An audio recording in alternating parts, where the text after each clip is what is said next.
اس لیے اپنے بچوں کو صحابہ کرام کے واقعات سمجھایا کرے اپنے اولاد کو، اور روز کوشش کرے ان کو کوئی نہ کوئی واقعہ کسی صحابی کا سنا دے، نیک علماء صلحاء کا سنا دے۔ اور مشہور ہے، واقعہ مشہور ہے کہ ایک اسکول میں استاذ نے بچوں سے سوال کیا ان کے رائے اور ان کے ذہنیت معلوم کرنے کے لیے۔ تو ایک بچے سے پوچھا آپ کیا بننا چاہتے ہو؟ انہوں نے کچھ کہا ہوگا، ڈاکٹر بننا چاہتا ہوں۔ دوسرے سے پوچھا آپ کیا بننا چاہتے ہیں؟ انجینئر کہا میں یہ بننا چاہتا ہوں۔ کسی نے کہا پائلٹ بننا چاہتا ہوں۔ تو جس کا جس طرف رجحان تھا بتا دیا۔ تو آخر میں ایک بچے سے کہا بیٹا آپ کیا بننا چاہتے ہو؟ تو اس نے کہا میں صحابی بننا چاہتا ہوں۔ تو سب اس کے پیچھے ہنسنے لگے کہ صحابی تو کوئی بن نہیں سکتا، تو ایک خاص زمانے کا معاملہ ہے، اس کے بعد کوئی صحابی نہیں بن سکتا۔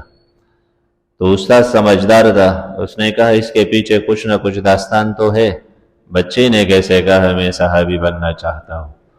تو اس سے کہا بیٹا آپ جانتے ہو صحابی کون ہوتا ہے اور آپ کیسے صحابی بنو گے؟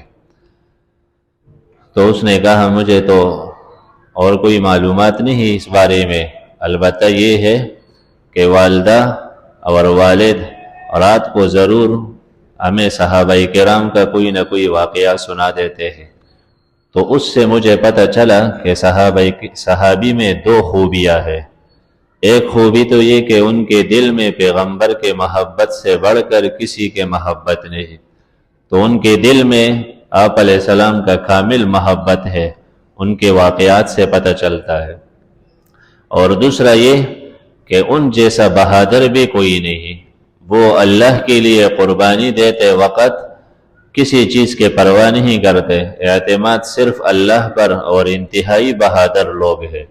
تو میں ایسا بہادر بننا چاہتا ہوں اور صحابہ جیسا وفادار، نبی کے وفادار بنوں گا۔